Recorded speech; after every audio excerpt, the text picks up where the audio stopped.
Dans le live du dimanche 23 août 2026, Ferdinand Haïté a expliqué avec preuve que le gouvernement togolais, par le ministère de la Culture, avait au préalable autorisé les journalistes français à filmer au Togo pour leur émission Les Routes de l'Impossible.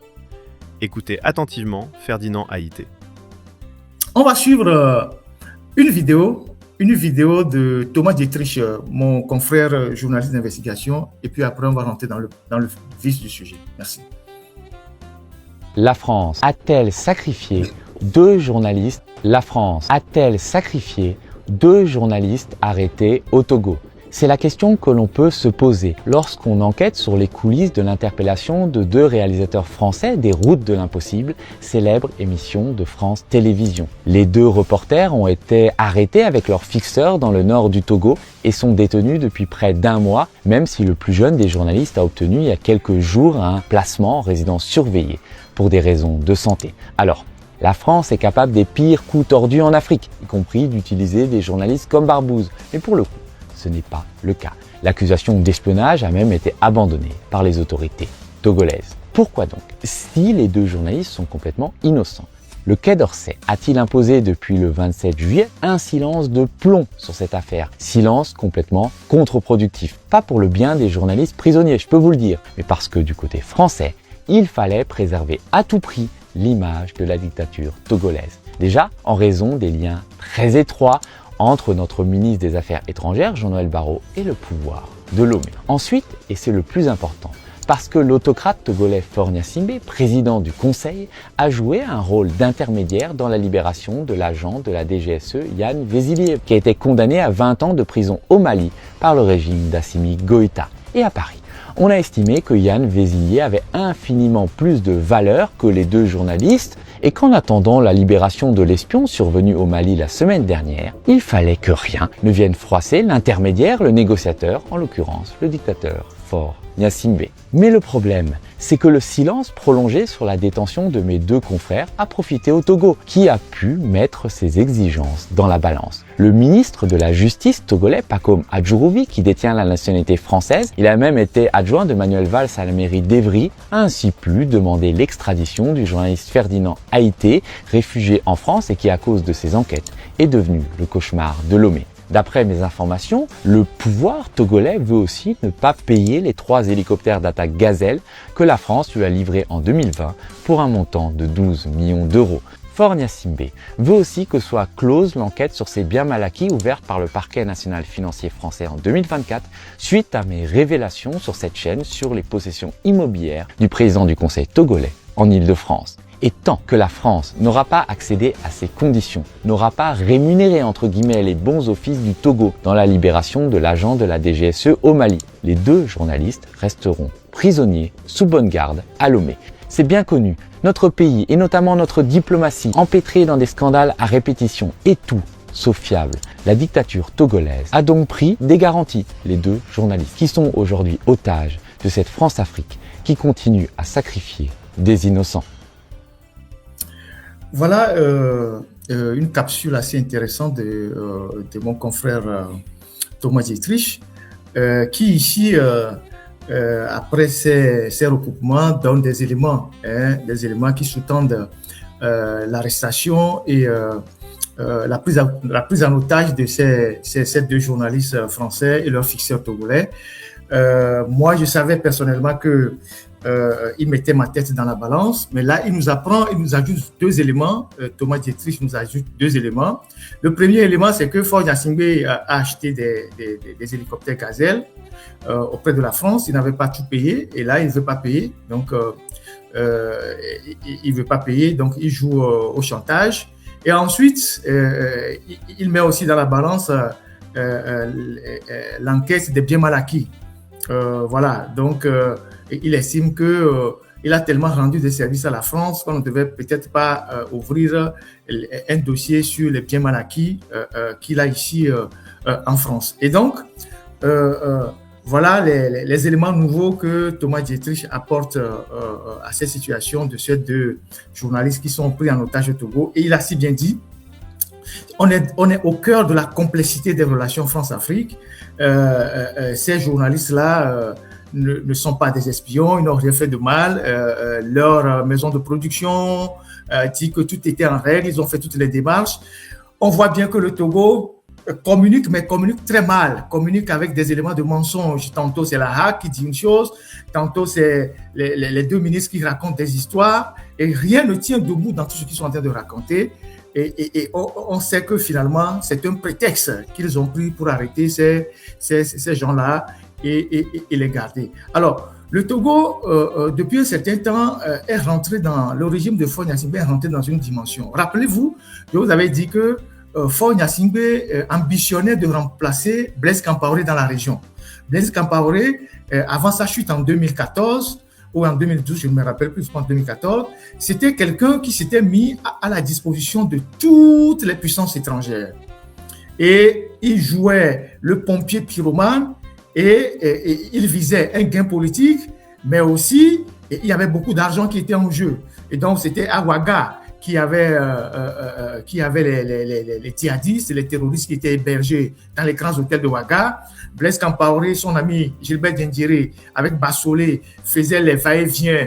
On enlevait les gens, ils proposaient leurs services, on libérait les gens contre des rançons, beaucoup d'argent. Et en retour, les puissances lui garantissaient la longévité de son pouvoir, jusqu'à ce que le peuple du Burkina Faso ne se lève pour faire tomber son pouvoir. C'est dans la même logique que Faure Gnassingbé se trouve aujourd'hui. C'est ce que Faure Gnassingbé veut faire et c'est ce qu'il est en train de faire. Il a abandonné son pays. Au moins, Blaise, lui, faisait des choses au Burkina, mais Faure, lui, il a abandonné son pays. Quand il apprend qu'on a kidnappé quelqu'un au nord du Mali, il propose ses services. Il envoie son ministre des Affaires étrangères. Il dit aux gens, oui, nous, on n'a rien à foutre. On ne travaille pas au Togo, on n'a pas de programme, on n'a rien. Nous sommes libres au Togo. Donc, nous, on peut gérer ça pour vous. Donc, les pays concernés leur donnent l'onction et ils vont faire des négociations. Et puis après, on paye de l'argent et eux, ils trouvent aussi leur part dedans. Les gars qui ont été libérés il y a quelques jours, les Russes, les deux Russes qui ont été libérés au nord du Mali par le FLA, les Russes ont payé 17 millions de dollars.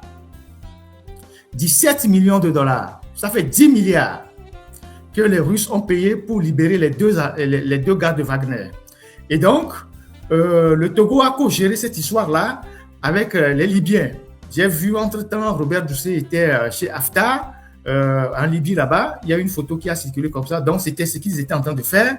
Et maintenant, en payant les 17 millions de dollars, les 10 milliards, certainement que les gens du FLA ont eu leur part, les Libyens ont aussi eu une part, et le Togo qui a offert ses services aussi dans ce jeu a certainement eu aussi sa part.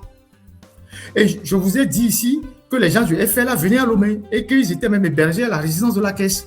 Les gens du FLA qui sont classés comme des terroristes, ils viennent à Lomé, Faure les reçoit, l'actuel chef d'état-major, quand il était à la l'ANR, les reçoit. Et donc, vous voyez la complexité de tous ces jeux-là. Et puis, on apprend aussi que le Togo a joué un grand rôle dans la libération de l'espion français qui était aussi au Mali. Ça aussi, certainement qu'il y a eu des rançons. Et les 82 militaires maliens qui ont été libérés aussi par le FLA, il y a eu aussi de l'argent.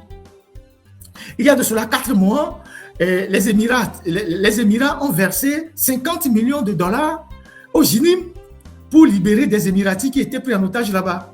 Et c'est avec cet argent que le JINIM s'est équipé et pour attaquer Bamako. Donc, Faure Gnassingbé a engagé notre pays dans un truc très dangereux où ils vont se faire à la fois de l'argent, mais aussi ils visent des gains politiques auprès des puissances étrangères comme la France, peut-être les États-Unis, tout ça. Et quand Blaise Compaoré a suffisamment fait ça, et lorsque Blaise Compaoré ne respectait plus ses engagements, qu'est-ce que les djihadistes ont fait? Ils ont fait des attentats au Burkina. Parce que quand vous allez frotter avec des gens comme ça, quand vous allez fricoter avec des gens comme ça, le jour où vous ne respectez pas vos engagements, ces gens-là, quand vous les hébergez dans vos pays, ils connaissent vos pays, ils viennent faire des attentats en représailles. Et le Burkina a connu des attentats comme ça parce qu'à un moment donné, Blaise Compaoré avait pris des engagements qu'il ne respectait pas. Donc, au lieu de s'occuper du Togo, au lieu de construire les routes, de construire des ponts, de construire les écoles, Faure Gnassingbé a suffisamment du temps pour aller faire une diplomatie de business au nord du Mali, où il y a beaucoup d'argent qui coule dans cette histoire de prise en otage. C'est comme, non seulement ils vont pour aider pour discuter avec le FLA, les JINIM et toutes ces organisations à faire libérer des otages, mais eux aussi, ils en prennent maintenant. Parce qu'ils ont compris que c'est un business qui est lucratif. C'est comme le vendeur du cercueil. Tant qu'il n'y a pas de mort, le cercueil ne va pas être vendu. Donc, le vendeur du cercueil va souhaiter qu'il y ait des morts pour que lui vende son cercueil. Donc, il faut qu'il y ait des enlèvements pour qu'eux, ils mettent leur diplomatie en route pour aller faire libérer les gens et gagner de l'argent. C'est ça. Ce sont ça les relations assez complexes qui ont fait que lorsque ces journalistes de Les Routes de l'Impossible ont été appréhendés dans la région de la Kara, l'alerte n'a pas été donnée rapidement parce que du côté des Français, ils étaient en train de discuter parce qu'ils savaient que Faure faisait du travail pour eux dans l'ombre. Ils étaient en train de discuter, c'est ce que Thomas Dietrich disait. Et ces gens ont été détenus pendant une vingtaine de jours avant d'être présentés à un procureur en violation de tous leurs droits. Alors, il y a toute une polémique autour de cette histoire. Tantôt on dit oui, c'était des espions. Et après on dit non, il n'y avait rien d'espionnage dans leurs appareils.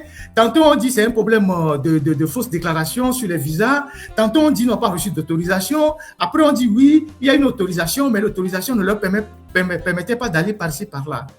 À supposer même que ce sont des gens qui sont venus, qui ont eu l'autorisation, mais qui sont allés au-delà du périmètre. À partir du moment où vous avez ausculté leurs appareils, vous n'avez rien trouvé. Puisque vous-même vous dites que vous n'avez rien trouvé, ça vaut la prison 1 jour, 2 jours, 3 jours, jusqu'à 1 mois. Ça vaut la prison. Il y a des voleurs qui sont à Lomé qui ont détourné des milliards. La justice ne fait rien pour eux. La justice ne les arrête pas. La justice ne les arrête pas. Et donc, quand on s'en tient au communiqué de Adjourouvi et de son collègue de la sécurité, c'est un communiqué truffé de mensonges. Quand il parle des caractéristiques du drone et tout, et que le drone était machin. Tout le monde sait que les médias, les grands médias, même nous à l'alternative, on a des appareils puissants. Nous avons des appareils puissants, des appareils photo avec des objectifs très puissants. Ça fait partie aujourd'hui des trucs qui nous permettent de travailler. Et donc, les grands médias ont toujours des appareils puissants pour travailler. Alors, si on s'en tient seulement à l'appareil, quand ces gens sont rentrés par l'aéroport, n'y a-t-il pas une cellule à l'aéroport qui vérifie les appareils qui rentrent? Moi, je me souviens, il y a de cela 6 ans, notre rédaction a acheté un drone. Le drone a été bloqué à l'aéroport pendant longtemps. Il y a une cellule qui est à l'aéroport, qui dépend directement de l'état-major, qui vérifie les caractéristiques de tous les appareils sensibles qui rentrent dans le pays, même des appareils photo.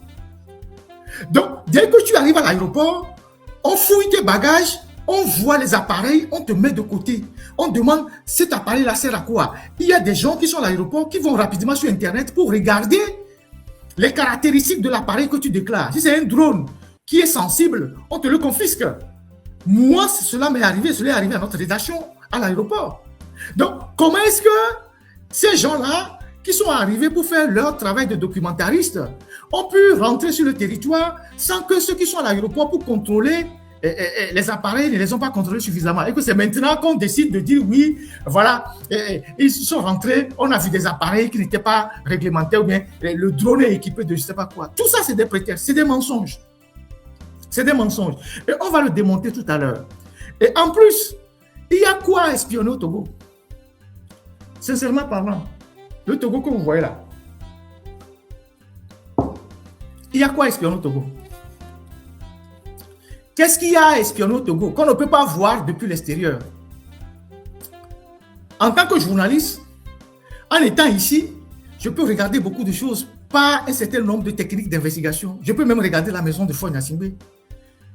Peut-être que je n'aurai pas une interaction, mais je vais regarder ce qui se trouve dans la maison de Faure Gnassingbé. S'il y a un véhicule qu'on place à gauche aujourd'hui, on le déplace à droite. Si demain je reviens, je vais voir qu'on a déplacé le véhicule.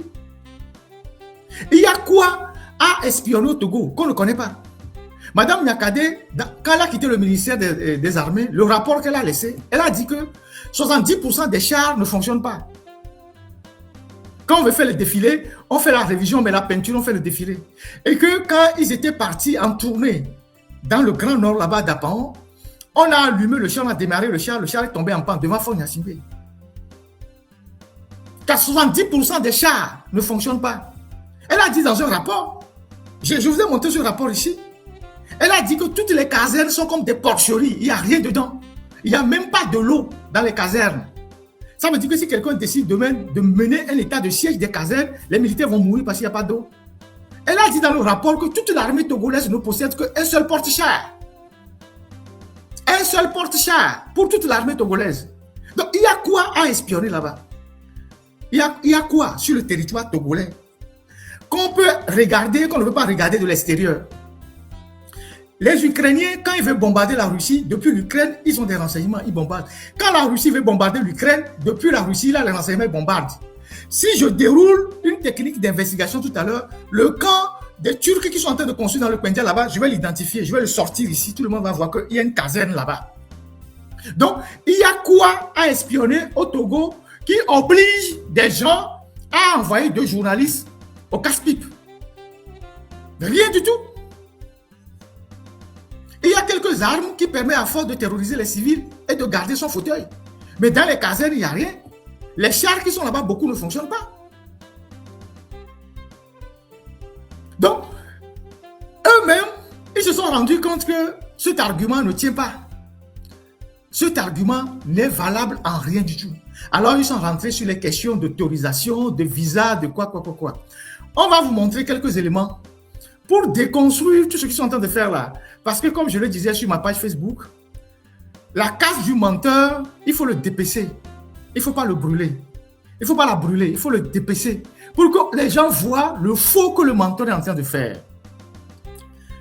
D'abord, on va commencer par les gars. Les gars qu'on démontre comme ils sont des gars dangereux, ils étaient dans les Evalas. Voilà, ça c'est eux qui se promenaient. Ils étaient dans les Evalas. On va voir une courte vidéo tout à l'heure. Technique.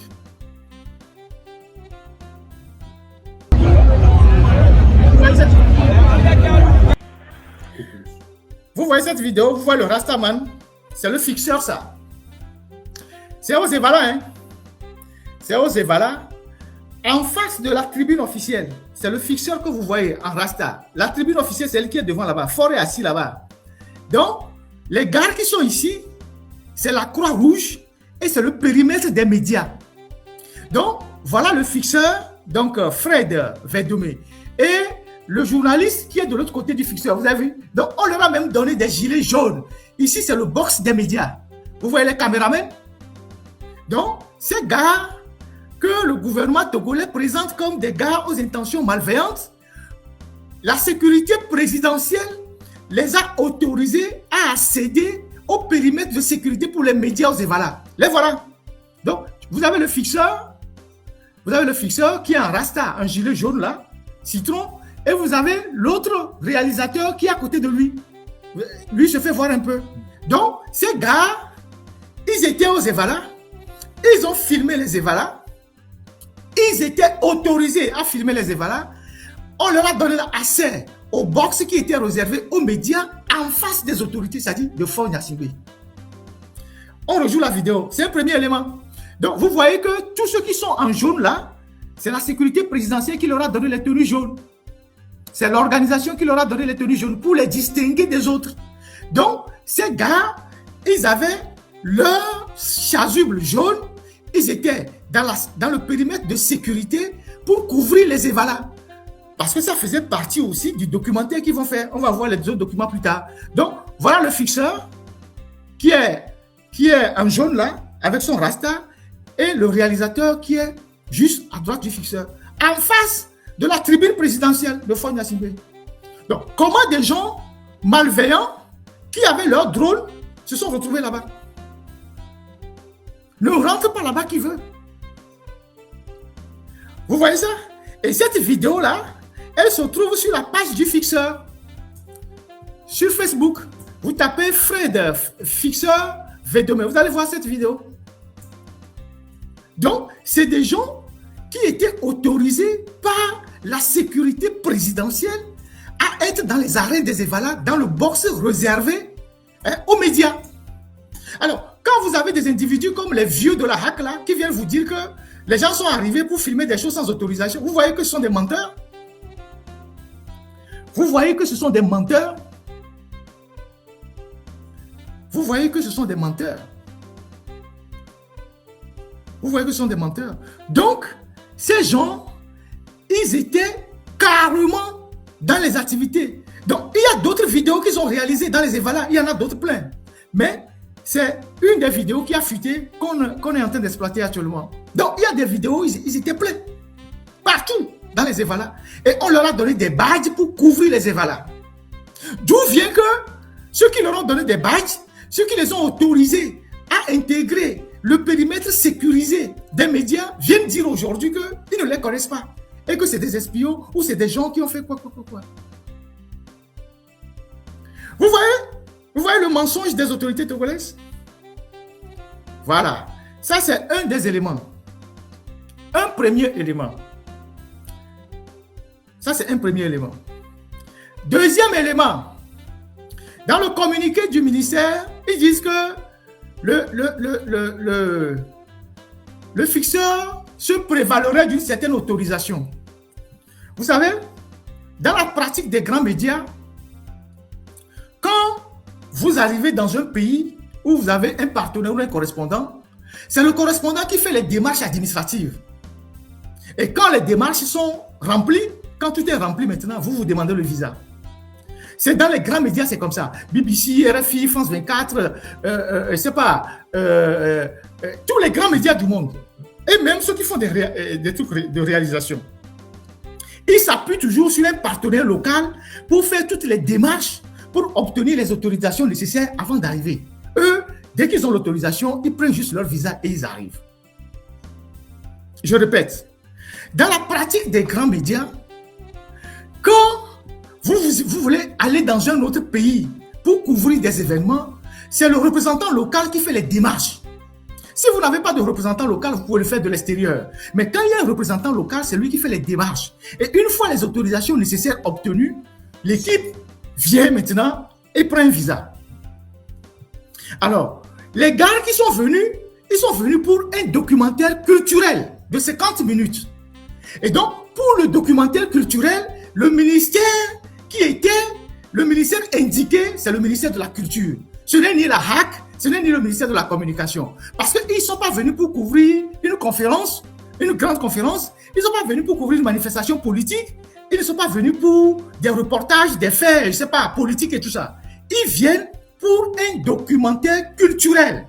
Donc, ils font une démarche envers le ministère qui est concerné, qui est le ministère de la Culture et du Tourisme, donc Isaac Tiakpe.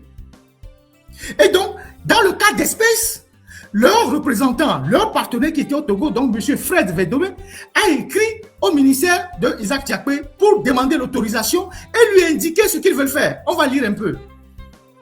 On va lire la lettre. Voilà la lettre que... Voilà le courrier que M. Fred a envoyé au ministre Isaac Tiakpe. À M. le ministre du Tourisme, de la Culture, des Arts, Lomé Togo. Objet. Demande, si je peux, la technique, voilà.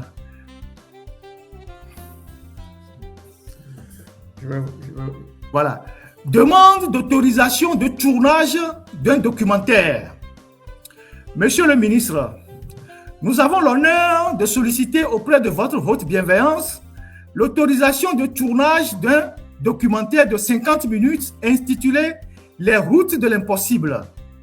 Du 10 au 30 juillet 2026, dans les localités suivantes: Tchamba, commune de Tchamba; Bassar, commune de Bassar; Kara, commune Koza 1; Nadoba, Kéran 3 et Badja, commune AV 2.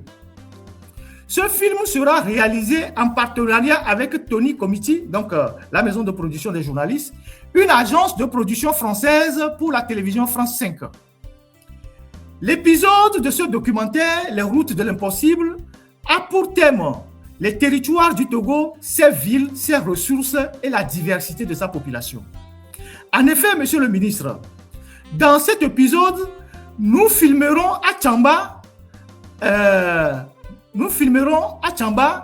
l'usine de production de noix d'acajou intitulée Cajou Espoir. Donc, ils vont aller à Tchamba pour filmer une usine de production de cajou qu'on appelle Cajou Espoir.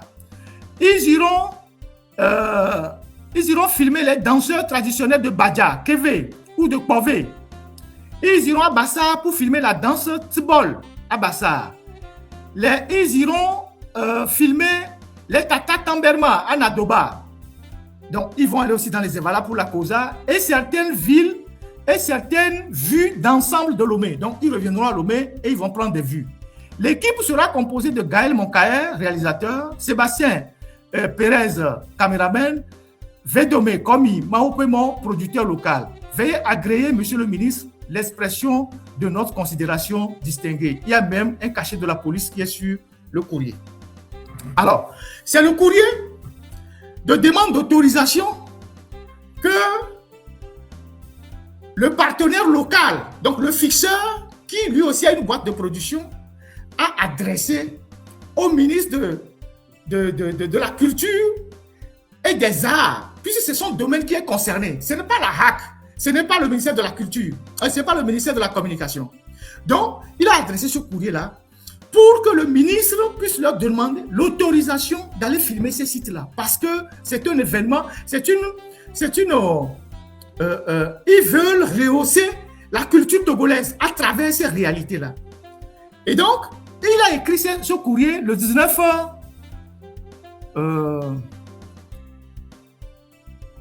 juin. Donc, le courrier est déchargé le 12 juin 2026 au cabinet du ministre Isaac Tiakpe. Donc, Isaac Tiakpe, son cabinet a déchargé ce courrier. Il y a même une fiche de police, un tampon de la direction générale de la police sur le courrier. Donc, Madjoulba ne peut pas dire qu'il n'est pas au courant de ce courrier-là. Maintenant, on va lire la réponse de Tiakpe. Vous dites que vous êtes des bandits, non? On va lire la réponse de Tiakpe. Voilà la réponse de Tiakpe. Cabinet, ministère de la Culture, des Arts, de la Culture et des Arts. Cabinet, secrétariat général, Centre national du cinéma et de l'image, voilà, et de l'image animée. Autorisation. Regardez très bien. Autorisation. Écoutez très bien, lisez. Autorisation. Le ministre du Tourisme, de la Culture, des Arts, autorise M. Védomé Komi Mahopémon, producteur, réalisateur togolais, téléphone tant, a tourné le film documentaire intitulé Les routes de l'impossible du 10 au 30 juin 2026 à Tchamba, à Bassar, à Kara, à Nadoba, à Badja et à Lomé. La présente autorisation ne dispense pas l'intéressé des formalités administratives en vigueur dans les localités ciblées par le projet. Cette autorisation doit être présentée aux responsables des lieux d'exécution du projet. Lomé, le 19 juin 2026, le ministre Isaac Tiakpe, copie, fais monter ça. Donc, cette autorisation de Isaac Tiakpe, copie a été adressée au préfet de Tchamba, préfet de Bassar, préfet de Koza, préfet de Kera, préfet d'Avé, préfet du Golfe et à tous les maires de ces préfectures-là. Vous êtes des voyous.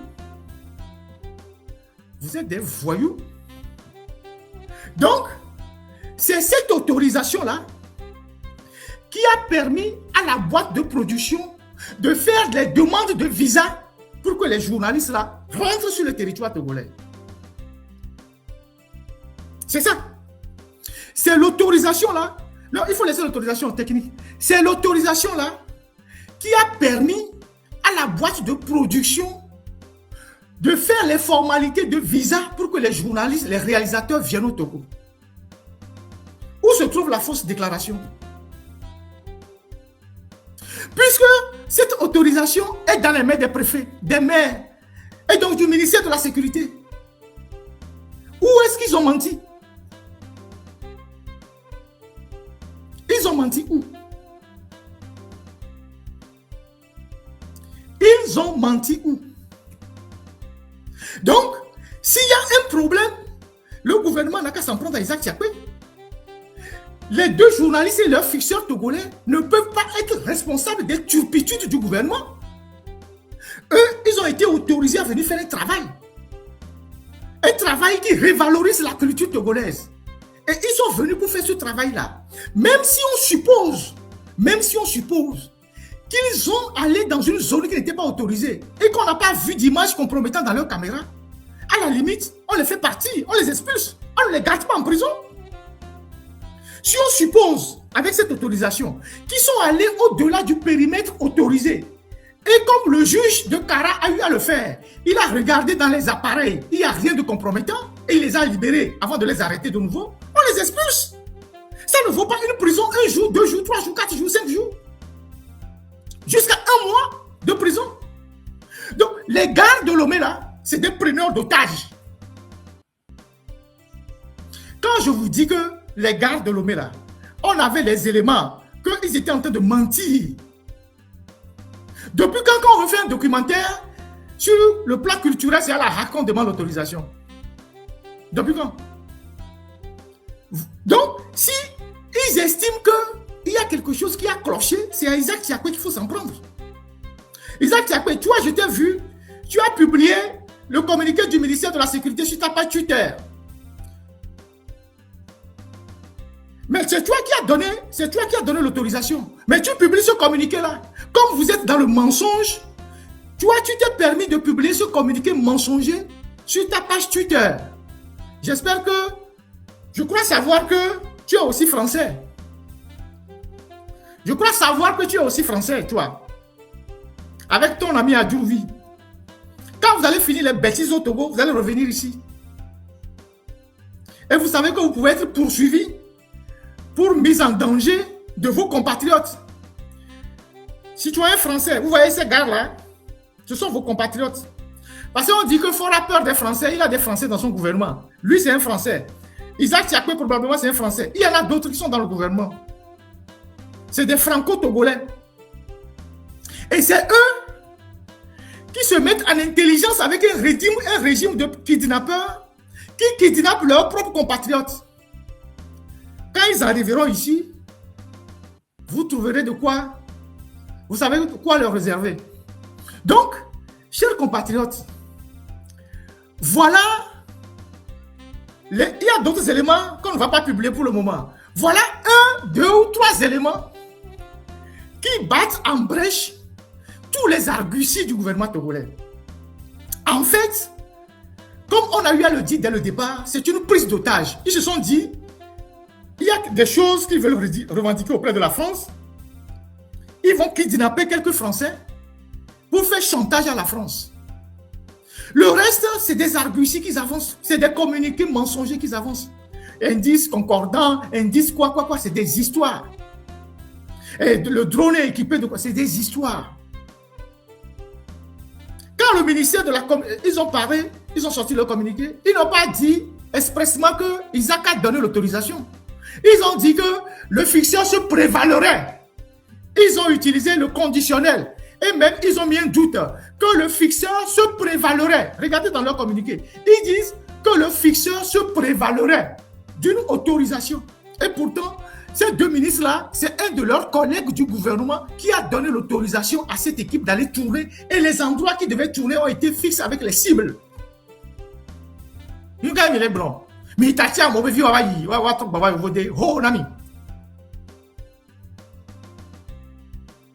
mais il t'a dit à mon bébé, ayez au moins honte une fois dans votre vie. Arrêtez ces méthodes de voyous. Si vous voulez obtenir des choses auprès de la France, allez de façon civilisée. Appelez Macron, appelez les Français, puisque ce sont vos amis. Dites-leur que, bon, vous n'avez plus d'argent pour payer les hélicoptères. Et dites-leur que, bon, vous servez la France, on ouvre une enquête sur foi, c'est pas bon. Au lieu de kidnapper des gens. Sébastien, il a perdu 10 kilos en 20 jours de détention. Il est malade, il a perdu 10 kilos. Et ce sont des familles qui sont dans l'embarras ici. Fred là, Fred Vedome là, quand vous parlez de fausse déclaration de visa, lui aussi il a pris un visa. Le fixeur qui a fait les démarches là, lui, je crois savoir qu'il est togolais, non, il vit au Togo. Lui aussi, il a fait une fausse déclaration. Lui aussi, il a pris un visa, ou bien lui devait prendre un visa pour aller à Kara, ou bien il devait prendre un visa pour aller à Tchamba. Fred Vedome là, lui aussi, il a pris un visa. Il a pris un visa pour aller à Kara. et il a fait une fausse déclaration, vous voyez qu'aucun de vos arguments ne tient. Aucun de vos arguments ne tient. Cette histoire-là, vous l'avez préméditée. Parce que vous avez voulu faire chantage à vos amis français pour le cas de Ferdinand et pour d'autres cas, hein, genre les histoires d'hélicoptères et de biens mal acquis.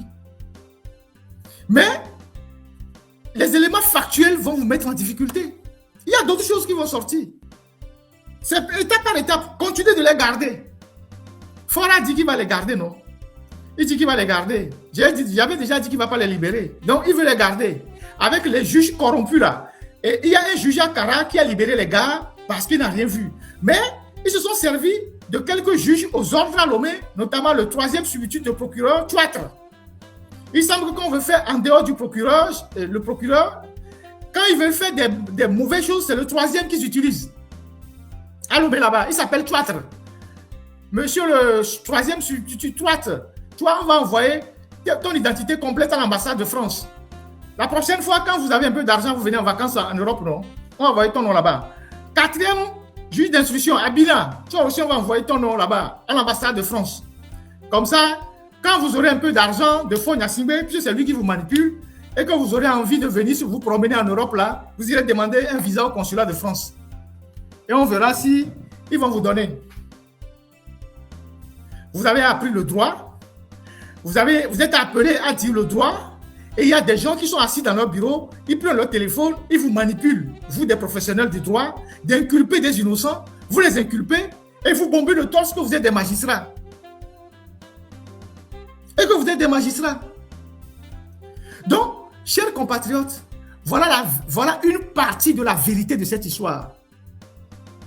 Vous avez compris pourquoi les deux ministres là, ils n'ont pas fait de conférence de presse. Ils ont écrit un long communiqué, puisque plus c'est long, plus c'est flou. Vous voyez, c'est une stratégie. Plus le communiqué est long, plus c'est flou. Voilà. Donc, ils ont balancé un communiqué dans les réseaux sociaux qui est totalement flou. Et comme c'est long, les gens vont se perdre en conjecture. Mais on ramène les faits. Est-ce que les gars ont fait une démarche d'autorisation? Oui. Est-ce que le ministre les a autorisés? Oui. Est-ce que quand on les a arrêtés, on a vu dans leur appareil, est-ce qu'il y a des images compromettantes? Non. Alors, pourquoi on les garde? Pourquoi on les garde? Même à supposer, même s'il y avait ça, on leur donnerait 24 heures pour les expulser. Thomas Dietrich, notre confrère, il était rentré à Lomé pour couvrir une manifestation. Quand on l'a arrêté, on l'a gardé à la BRI. Ils l'ont expulsé immédiatement. Parce qu'en réalité, il ne faisait rien. Il n'avait rien. Donc, ces gars-là, mais ils ne faisaient rien de grave. Mais ils les ont gardés parce que on est au cœur de cette complexité de la France-Afrique. Faure Gnassingbé se sent tellement en position pour embêter ses amis français, ceux qui l'ont mis au pouvoir et qui l'utilisent. Parce que Faure, il estime que, Faure Gnassingbé, il estime, comme Mediapart a eu à l'écrit, que la France l'utilise quand la France a besoin de lui, mais que la France ne lui renvoie pas le gain politique dont il a besoin. C'est-à-dire que la France ne le considère pas. Quand les Français ont besoin de lui, on dit, il y a un problème avec les Maliens, il faut régler ça, aide-nous, parce que nous, on ne peut plus parler avec les Maliens, toi, tu parles avec eux.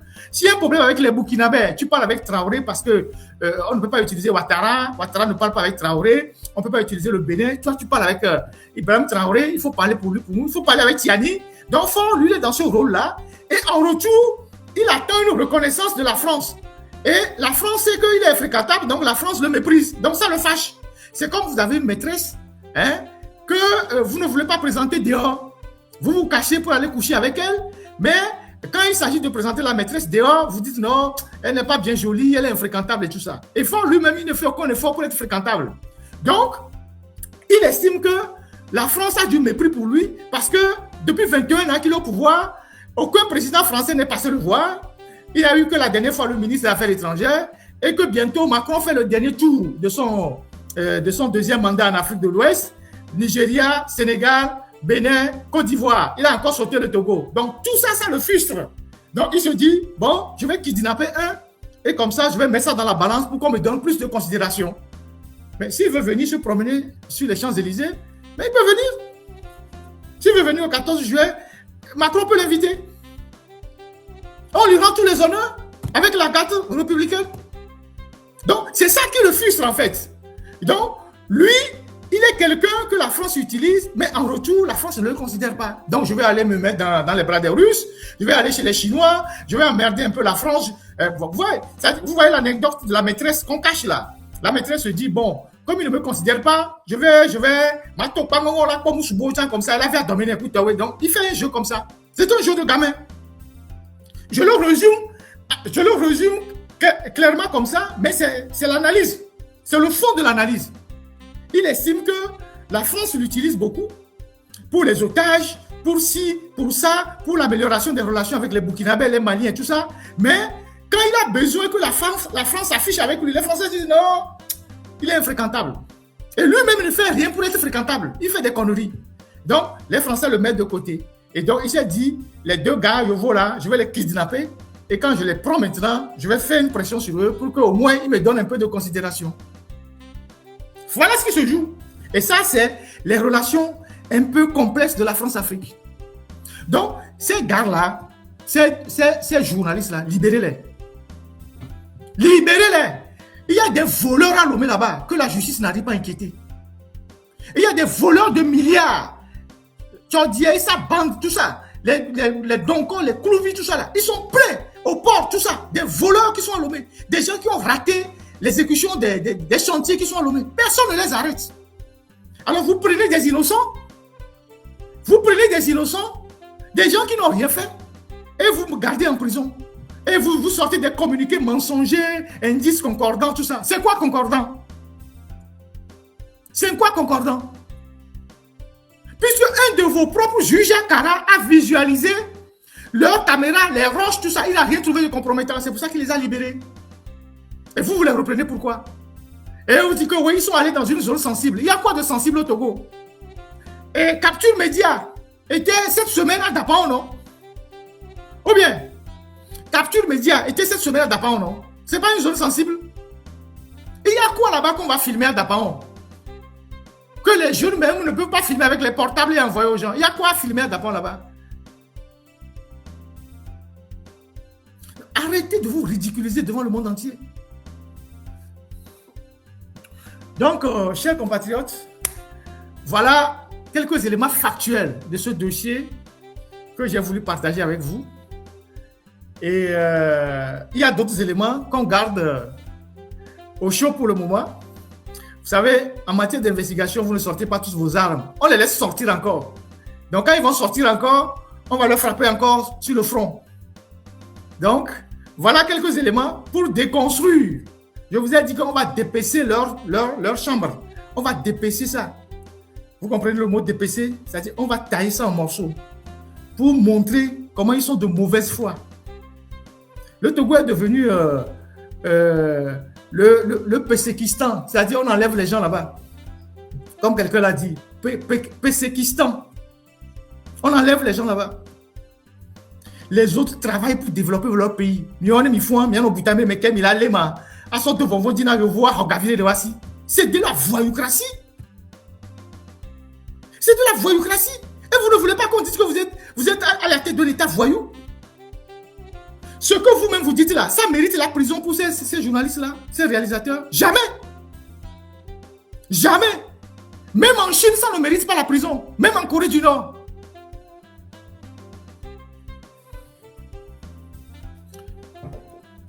Bon, je pense que c'est... On a fait le tour, non? Est-ce qu'il y a un aspect que j'ai oublié? Je sais pas. Aujourd'hui, le live ne sera pas long, donc je ne sais pas s'il y a un aspect que j'ai oublié, mais je vais regarder dans mon téléphone parce que pendant que je suis... Je pense que c'est l'essentiel. Donc, vous voyez, à force de vous acharner sur quelqu'un comme Ferdinand, vous amplifiez ma voix. Nous, on est ici, on travaille tranquillement. Chaque jour que vous dormez, vous rêvez. Comment on va faire pour éliminer Ferdinand? Comment on va l'atteindre? C'est lui qui nous embête. C'est lui qui sort notre derrière. Comment on peut le faire? On va voir avec la France. On va voir si on va voir ça. Cette semaine-là, tous les médias français nous ont approchés. Certains même ont sollicité même des collaborations. Vous amplifiez, vous nous donnez beaucoup plus d'importance. C'est vrai que nous-mêmes, on était déjà un peu importants. Même dans les villages les plus reculés, les médias qui n'étaient pas de grands médias, on parlait du Togo. On parlait du régime de Faure. Dans les villages, les provinces, en citant l'alternative, en me citant. Donc, vous amplifiez une voix, vous donnez une dimension. C'est vrai que j'avais déjà cette dimension. Vous donnez encore plus de coups. Si vous prenez ce temps pour travailler, pour donner de l'eau à l'hôpital d'Atakpamé, pour faire des routes, pour goudronner, pour faire des trucs, c'est pas mieux. C'est pas mieux. C'est pas mieux. Moi, je me suis retrouvé avec des médias que je ne connais pas qui m'appellent, qui disent, mais c'est vous qui avez sorti les formations, il se passe quoi, tout ça? Et les gens me citent de partout. Je suis content quand même. Vous voyez que vous faites des choses qui se retournent contre vous. Je ne sais pas qui vous conseille. Fort, à Durouvi, là, il va bouffer ton argent. Tu n'auras rien. À Durouvi, là, il va bouffer ton argent.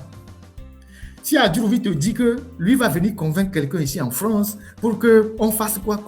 Je vous renvoie à la jurisprudence Moussa Koné du 3 juillet 1996, Conseil d'État en France.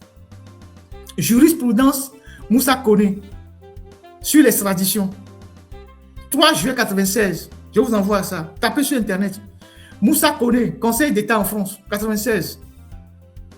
Si tu donnes l'argent à Adjourouvi, puisque Adjourouvi t'a dit qu'il connaît les gens en France, qu'il va faire des procédures, on va prendre Ferdinand, on va envoyer, il va bouffer ton argent. Tu n'auras rien. Tu n'auras rien. Il va venir ici en France, il va donner à quelques farfelus, il va leur donner des trucs, lui-même va mettre le reste dans la poche, il va bouffer ton argent. Tu n'auras rien. L'argent là, il faut construire les écoles. Il faut aller donner de l'eau potable aux gens. Tous ceux qui te prennent de l'argent, Forvi, pour dire qu'ils vont aller attraper tel blogueur, ils vont aller faire ceci, ils vont bouffer l'argent. Tu n'auras rien.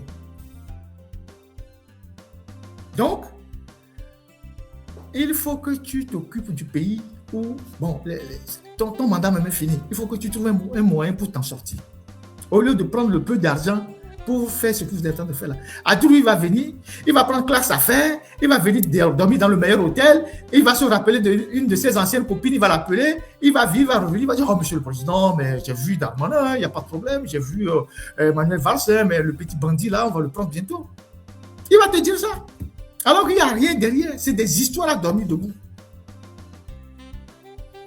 Et quand il va rentrer chez lui, Adjourouvi à la maison, il va prendre sa cigare, il va rire, il va dire oh, Akaïa, il va sauver les nez. Qu'est-ce qu'il va dire? C'est ce qu'il va dire. Et il va prendre une gorgée de whisky. Puisque toi-même, tu ne te cultives pas, tu ne t'informes pas, tu ne prends pas les choses au sérieux, c'est comme ça que les gens vont te rouler. Je te dis la vérité, il faut Nyasibé. Moi, je suis franc. Je te dis la vérité de façon crue. Rien ne se passera. Rien ne se passera. Même le bras de fer que vous êtes en train de faire là, maintenant les journalistes, vous allez finir par les lâcher, même si vous les gardez longtemps. Et ça va se retourner contre vous. Ça va se retourner grave contre vous. Parce qu'aujourd'hui, plus personne n'ira au Togo pour aller faire un film documentaire. Les gens prochainement qui vont aller au Togo pour valoriser la culture togolaise, ils vont avoir peur d'être enlevés. Ce que vous êtes en train de faire là, ça écorne le peu d'images encore qu'il y a dans le pays. Le peu d'images qu'il y a encore au Togo, ça écorne ça, le communiqué que vous avez sorti là. Quel grand média va encore arriver au Togo prochainement pour dire qu'il veut valoriser la culture togolaise? Ils n'iront pas, parce que les gens auront peur de se faire kidnapper avec des arguments farfelus que vous êtes en train de sortir. Donc, les Adjourouvi là, c'est des gens qui jouent sur ton mental. Ils te piquent de l'argent. Ils te piquent des sous. On le sope. C'est comme les enfants disent dans le monde, le jargon dans les quartiers. On le sope. On le sope. Adjourouvi, c'est un avocat. Il connaît le droit. Il sait. Mais quand il vient te dire ça, et toi tu crois, et tu lui donnes 100 000 euros, 200 000 euros, va en France, fais ça, fais ça. Enfin, il n'y a que des gens comme nous pour vous dire la vérité. Il n'y a que des gens comme nous pour vous dire la vérité, tout cru. Que Que vous aimez, que vous n'aimez pas, nous on s'en fout. Nous on vous dit la vérité. C'est ça la triste réalité. Bref, on va terminer aujourd'hui. Donc, merci les gars, merci infiniment pour ce moment de partage. Il y a des choses qu'on ne va pas publier maintenant, on les garde pour les prochaines étapes. Quand ils vont encore sortir pour mentir encore, on va déconstruire le mensonge. Donc, les éléments factuels qu'on a sortis aujourd'hui, c'est cette vidéo-là où on a autorisé les journalistes et le ficheur et ses réalisateurs à être dans les arènes des EVALA, dans le périmètre de sécurité et à filmer les EVALA avec leur drone. Le drone qui dit que ce n'est pas conforme. Ensuite, le courrier de demande d'autorisation de Fred avec les endroits où ils vont aller filmer, ce qu'ils veulent mettre en valeur, on a sorti ça. Après, la réponse de Isaac Tiakpe.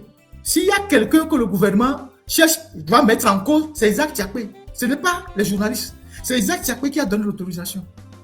Donc, vous ne pouvez pas cacher la responsabilité de Isaac Tiakpe s'il y a une faute. Si vous estimez qu'il y a une faute, et vous déchargez sur les journalistes. Ce n'est pas possible. Je mettrai ces deux courriers dans les réseaux sociaux. Dès que je finis le live là, je vais balancer ces deux courriers dans les réseaux sociaux pour que ça circule, pour que les gens voient votre niveau de mensonge et de malhonnêteté. Les autres documents, on les garde.